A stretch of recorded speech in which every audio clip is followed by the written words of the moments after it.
Welcome to Conversatio, the podcast of Belmont Abbey College. My name is Joe Isaki. I am the provost here at Belmont Abbey College, and I am delighted to have with me Dr. Mike Foley.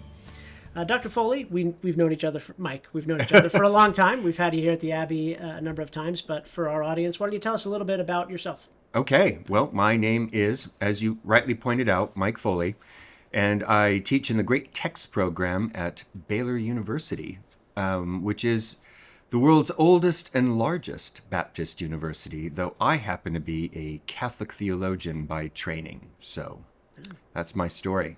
Very good. That's it. That's all there is to you. Yeah. Pretty much. Good. Well, you know, I met you at Baylor. Mm-hmm. It's been a great formative experience for me being at Baylor, having gone to the Abbey as an undergraduate. Why don't you tell me a little bit what it's like being a Catholic at a Baptist university, and maybe, I don't know if this will get you into trouble or not, but why Baylor has been so good at producing Catholic converts among its students? Yes. So when I was first hired by Baylor in 2004, I had come from Notre Dame. I taught in the Notre Dame theology department for 3 years. And so I often got the question when I first got to Baylor, what's it like being a Catholic theologian at Baylor? And to be honest, my snarky answer was, a lot easier than being a Catholic theologian at Notre Dame. Because, and I was being a bit snarky, and the Notre Dame theology department, I think now is a lot better than it was when I was there over 20 years ago. But the reason why I said that is that at its worst, being a Catholic theologian at Notre Dame I felt like I was walking on eggshells a lot. Because at worst, I was seen as a perceived threat to a particular interpretation of theology.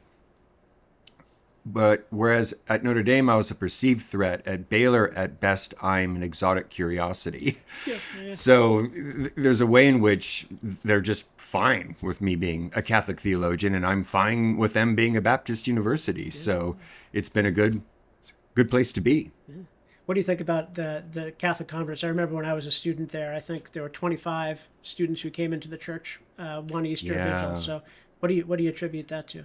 We always get a steady stream of Catholic converts every year with the Catholic Student Center. I think it's due to a lot of different principles. There's a novel that John Henry Newman wrote in the 19th century about the Oxford movement, because at the time there was this accusation of some sort of a Catholic conspiracy that led to all of these conversions, which shouldn't have been happening at Oxford in the 19th century. And Newman's response in the novel was, no, it's, if you will, just sort of the perfect storm. There were just a number of independent conditions that led to this particular moment in Oxford in the 19th century. And I actually think something analogous is happening with Baylor in the 21st century. Not in any way with the same numbers or high profile, but they were just a certain number of conditions. One was a certain hunger for the student body. And the other was, there are some Catholic faculty, but I really don't think the Catholic faculty are the main engine or catalyst for conversions at Baylor. In some respects, it's just a new openness and a new hunger among non-Catholic faculty and students that has led to their reading their way into the church. Well, thanks. Turning to your expertise in theology, as a student and teacher of St. Augustine, you've spoken at the Abbey a number of times about St. Augustine. Our new Pope, since I last saw you, is Pope Leo XIV is an Augustinian.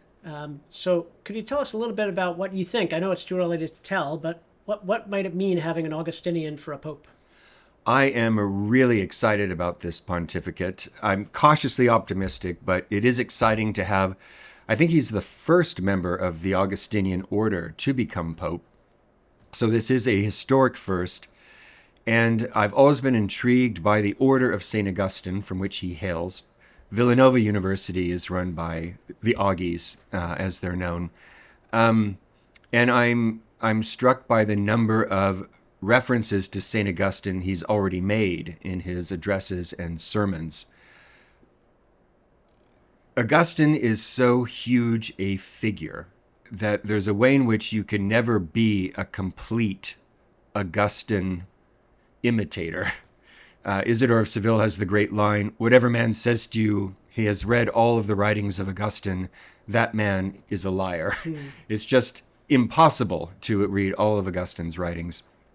And that means you're kind of going to be influenced by one aspect of Augustine over another. There's always a danger of being a lopsided Augustinian. Luther and Calvin were lopsided Augustinians. Aquinas was not a lopsided Augustinian. So I'm not saying that Pope Leo in any way is going to be a lopsided Augustinian, but what I've seen so far is his, in a sense, privileging the Augustine of the sermons. The Augustine that gave sermons who was really concerned about the poor and about moral formation. That's somewhat different than Augustine the theologian, who was interested in the inner relations of the divine persons of the Trinity, or in deep political philosophy like the City of God. So far, we'll see if this prediction comes true, it seems that Pope Leo is sort of the complement to the Augustinianism of Pope Benedict XVI. Pope Benedict was an Augustinian of Augustine the theologian. It seems that Pope Leo so far is an Augustinian of Augustine the bishop. And those aren't two different Augustines. They fit hand in glove, but it's a matter of emphasis. Sure. I think Ratzinger emphasized Augustine the theologian. Leo so far is emphasizing Augustine the shepherd. So we'll see how it plays out. Now, I don't know much about the Augustinian order, but I know that there is a rule of St. Augustine. I wonder if, we're a Benedictine college, and obviously it's the rule of St. Benedict that is at the heart of the way our monks live their lives. And it tends to be very practical, the rule of St. Benedict. It's about how they order their day and the balance between work and prayer, and how the Psalms and prayers are organized during the day. I know this may be a big question, but is there any way you could maybe talk a little bit about what the rule of St. Augustine is like? I'll be honest with you. It's been a while since I've read it. Yeah. I know that it continues to have a great influence in the religious life of Catholic religious communities, but it certainly lacks the stability of the rule of St. Benedict. There's a way in which it has sort of metastasized into different orders in different ways. And I think there's a reason for that. He didn't intend it to be a rule for monks. He was establishing the first canons regular, which is a weird category of parish priests who live in community with their bishop. That's the original definition of a canon regular. Augustine had priests in Hippo, and he wanted them to live in community with him in the rectory. And he wrote the rule of St. Augustine to that end. So right from the start, we're talking about apples and oranges, right? Yeah. This is a secular priesthood, a diocesan priesthood that only exists if you're living under the same roof with a bishop. That's totally different from a monastic vocation, right? So there's that difference. The other thing, maybe I'm going to go out on a limb and say that the rule of St. Augustine talks more about friendship than the rule of St. Benedict. But like I said, it's been a long time since I've read that, so I could be completely off on that. But I just noticed there was a different emphasis on interpersonal relations in the rule of St. Augustine than I did in the rule of St. Benedict. That's interesting. I'd like to go and read some of those sections on friendship. In the rule of St. Benedict, there's kind of almost a concern about friendship because particular friendships can lead to factions in the monastery, to a monk defending another monk against their abbot. So that's something I want to go take a look at. Yeah. That's right. Now I'm going to ask you to do something you said that's almost impossible to do. So okay. Apologies. That is to sort of take on all of St. Augustine and try to amalgamate that and talk a little bit about our present moment.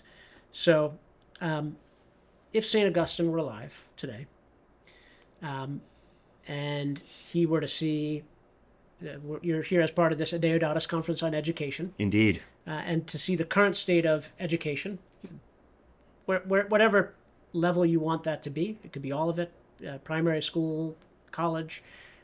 What do you think he would see as the most urgent task in righting the ship, if it needs to be righted in education? Well, it's obviously a complicated question, in part because part of me wants to ask you, well, Augustine at which age of his life? Because Augustine, the brilliant catechumen and convert, Augustine the priest, Augustine the young bishop, and Augustine the old bishop would all give different answers. All 4 or 5 of those? Oh, yeah. It's amazing we have such well-documented evidence of a very long and robust life. Yeah. And that gives us insights into his changing over time. Not that he ever contradicted himself, but people grow up. They mature. They get different opinions based on different circumstances in their lives. Augustine, the bishop, as an old man, had to deal with a lot of annoying heretics, and he did become a bit cranky as a result of that. Yeah. And so Augustine, the old cranky bishop, if I may speak bluntly, might have a different answer to the question of education than Augustine, the young, confident catechumen. So I guess I will give 2 answers. Augustine, the younger man, privileged self-knowledge in education. And there is a way in which we, either in the secular or even in the sacred realms of education, are not privileging that. We're not doing the Socratic know thyself. We're replacing it with I think poor substitutes. Woke culture, for example, I see primarily as a substitute for genuine self-knowledge. Because in woke culture, you either see yourself as a victim or a perpetrator, or the third is a defender of all victims. But in none of those categories do you get authentic self-knowledge. And I think Augustine, the older bishop, would agree, although the emphasis might be more on moral grounds than intellectual. So that's just a guess. Yeah. Okay. How about, maybe this one is more controversial, but if he were to see the church today, St. Augustine, what would he see as some of the urgent tasks that the church as a whole, our recent popes have weighed in on the crises of our time. I mean, Benedict XVI was great at this. What would he see as maybe the crisis of our time, and how might he respond, do you think? His life, again, is so amazing, and he dealt with virtually every crisis we're dealing with today. He dealt with liturgical crises. He dealt with sexual abuse crises. He had miscreant priests guilty of things, and he had to deal with them. We have his robust set of letters where we see all this play out. And he dealt with political crises, grave political crises. The Roman Empire was falling apart when he was bishop.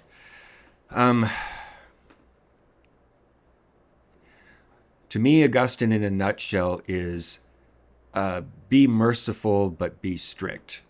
That don't surrender your principles, but find intelligent ways to apply them pastorally. And so I think that's the advice he would give, for example, to Pope Leo. Don't pretend something isn't what it is.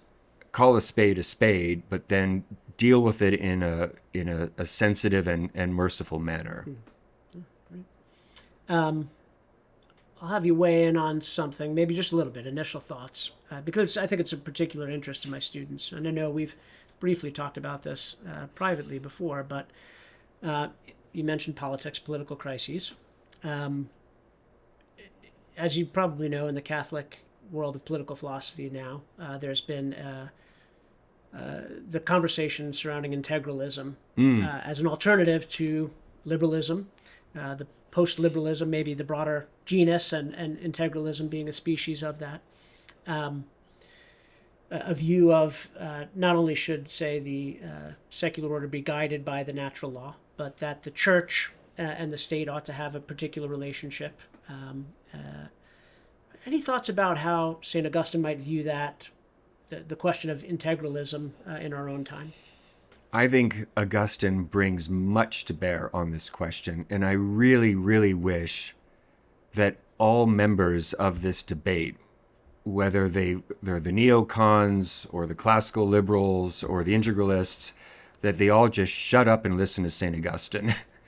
The great insight that St. Augustine has to bring to the table is no regime will ever be the city of God on earth. And so Augustine's 22-book magnum opus, The City of God, is utterly agnostic on the question of what is the best regime, which is the very thing which these guys are all obsessed with. He could not care less. Yeah. And this is the great work of political philosophy, because he knows that nothing is ever going to be perfect. Nothing is going to create a Christian utopia. All we are left with is prudential considerations about which regime can work under which circumstances. And what I don't hear a lot of these days is a discussion about the importance of prudence in adjudicating these political questions. I get a lot of pie in the sky idealism on both sides of the aisle, but no Augustinian insight into the vital importance of prudence. Yeah. Well, I'll turn to you as Mike Foley now. When I do Great Book seminars, write my two questions: what is the author teaching us? Is it true? Do you find the Augustinian position in the City of God that you just articulated to be correct? Absolutely. Yeah. And because the way I read the City of God is that it's essentially a Christian reformulation of the same problem and the same conclusion that you see in Plato's Republic and Cicero's De Republica. The paradox being, politics is supremely important to human life, and it's supremely unsolvable. Yeah. Yeah. And Augustine is able to hold that tension, and few people are. They want to sit down with one side or the other. They either go like Benedict option, where they want to sort of retreat from the political forum, or they go into another direction where they become sort of hyper-political with utopian aspirations. It's really hard to rest in that tension, and Augustine is good at that. Yeah. What makes it unsolvable? So you say politics is unsolvable. What are the factors? Because politics aspires to complete justice, and it will never get it. Like, even if all the laws are perfect and all the citizens are perfect, which of course is never going to happen. Even if you have a virtuous citizenry, there will still be injustices. There will still be accidental manslaughters, and nothing the law can do can bring back a life that's been accidentally taken. So there's going to be no justice, no perfect justice, right? There'll be something that tries to approximate it, but if someone dies in a skiing accident, there's nothing that can bring that soul back, which would create perfect justice. So you're never going to get perfect justice in this polis. Some of what you said, I think, is a pushback to maybe some of the more robust forms of integralism. What would his pushback to the liberals be, the small L liberals? I mean, what would he want to see improved? Right, coming from the other direction. Well, depending on what you mean by liberal, of course, but it does seem that the stereotype of the liberal is someone who has great faith in progress. And Augustine would say, you are ridiculous. Yeah. Augustine had no faith in any kind of political progress. He was a really hard-nosed realist in that way. So there is a way in which I think the modern left is far more guilty of utopianism than the modern right. Sure. And Augustine was firmly anti-utopian. True.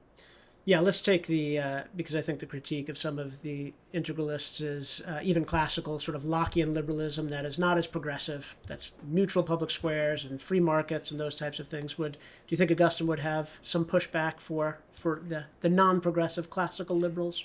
Indeed. Yeah. Yeah, Any that thoughts is about correct. Yeah. Yeah. Certainly that first wave of modernity that you mentioned, that classical liberalism, doesn't have the utopianism or the progressivism of that second or third wave of modernity. But yeah, there's enough of it there that Augustine too would be suspicious of. Well, good. Thank you. Why don't we turn to something completely different? Okay. Whenever you come to town, I get to skip out of a day of work. Go on a research expedition with you to go fishing. Finally getting to the important questions. That's right, exactly. And so I know we fly fish together. You have a work coming out now that is an expansion of, part of the trajectory of your other works, Drinking with the Saints, Dining with the Saints, Hunting and Fishing with the Saints. Yes. Tell us just a little bit about that work. I am super excited about this. It won't come out until 2026. Okay. I do have one book coming out this fall, a mocktail book called Abstaining with the Saints, which follows up on the cocktail and cookbooks that so far I've come out with. Hunting and Fishing with the Saints is actually a bit different. It's not primarily recipes. I do include a couple of dozen recipes, but primarily it's a look at how hunting and fishing have been perceived both in the Bible and in church history. And it really was fascinating to look at. For example, in my opinion, the biblical conclusion is 3 cheers for fishing, 2 cheers for hunting. The Bible is not anti-hunting, but it does seem to be more critical of hunters and hunting culture. It's no coincidence that the only guy who's called a mighty hunter in the Old Testament is Nimrod. So it's not off to a good start. Whereas fishermen are portrayed in a far more favorable light. Isaac Walton, the author of The Complete Angler, makes the observation that our Lord called the apostles from all walks of life, including dubious professions such as tax collector. But the only ones that he trusted were fishermen. Peter, James, and John were the only ones that he invited to Mount Tabor for the Transfiguration, the only ones he invited to the Garden of Gethsemane, and the only ones to whom he entrusted the governance of the church. Yeah, that's great. So yes, it's interesting to see how the Catholic Church, starting with the Bible itself, have perceived hunting and fishing over the years. How do you think, or what do you think the role of hunting and fishing might be? We're here for the Deodatus Conference on the Renewal of Catholic Education. What do you think the role of hunting and fishing might be in the formation of the young? Good question. I would say 2 things in the modern era make it more important than ever before. One is the role of conservation. Both modern hunting and modern fishing actually contribute to the conservation of nature in a way in which they didn't before. In the 19th century, hunting was part of the problem when it came to endangered species, right? But in the 20th and 21st century, it's part of the solution. When hunters get involved, they pay money to the state for hunting license, which then goes to conservation, but they also become more personally invested in keeping nature vibrant. And so they've done more, I think, than a lot of so-called tree huggers in protecting endangered species. The second thing is hunting and fishing are excellent ways of engaging nature and becoming more familiar with nature. And in our modern lives, we're increasingly alienated from nature. And not only is that bad for our souls, it actually makes us poorer readers. So I'm a great text professor. The vast majority of great literature was written by human beings who lived in closer communion with nature than we, right?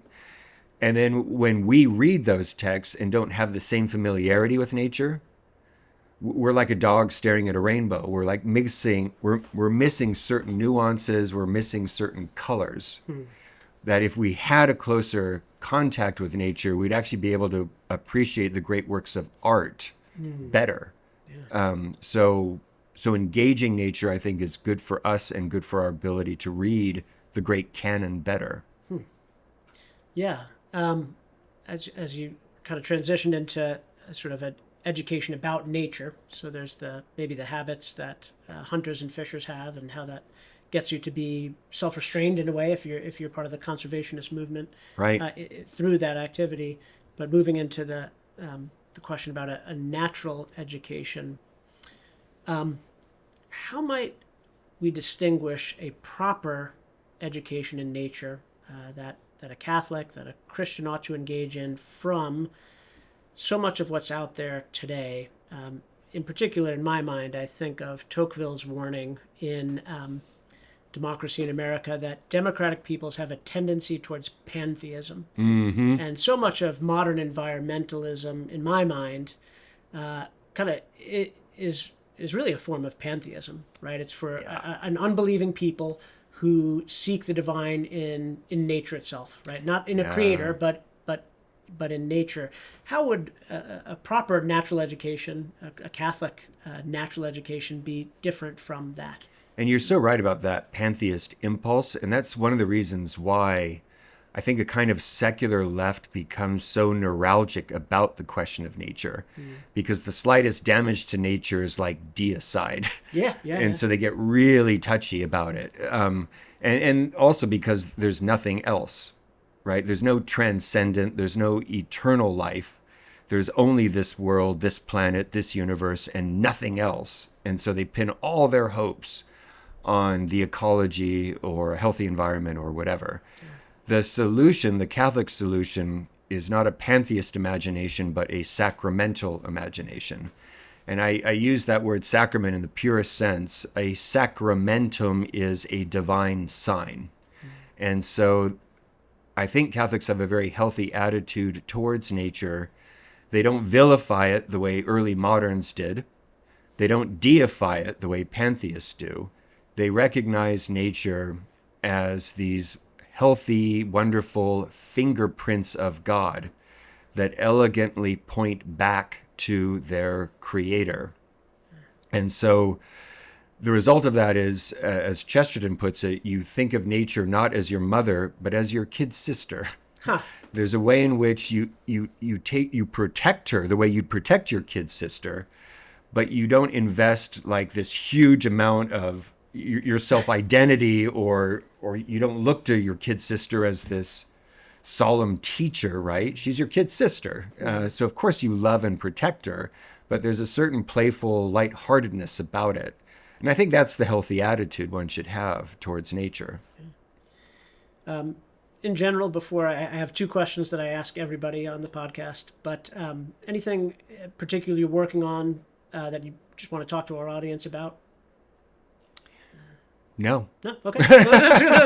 So the book will be out, Hunting and Fishing with the Saints, 2026. That is correct. And who's the publisher? Regnery is the publisher. They've published the other With the Saints series. Yeah. And Abstaining with the Saints, the mocktail book, is out October of this year, just in time for Sober October. So okay.